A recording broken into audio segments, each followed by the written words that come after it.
Tell me When? All right, we got at least one swing. We can end this hell. Whatever, let's do it. Perfect. Whoops. Okay.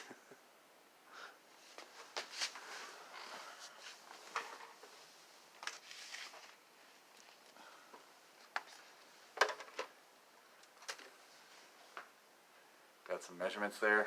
Yeah. All right, so let me do this. Okay, here's some times. You can see it looks like the first 4 are pretty good. We're going to try and stick with those probably.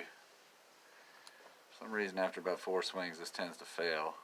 Well, let's go up here. Okay, so remember, this plot is time on the x-axis and force in newtons on the y-axis. You got that? Yeah. Let's get over here. Got it?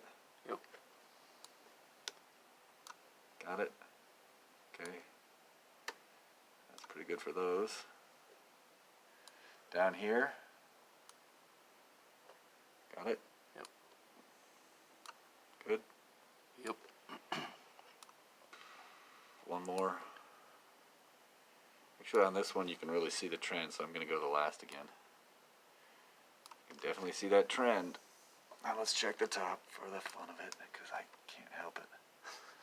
This one's a little different, right? You don't really see that trend. I don't know. I'll let you think. Okay. Done? Yeah. All right.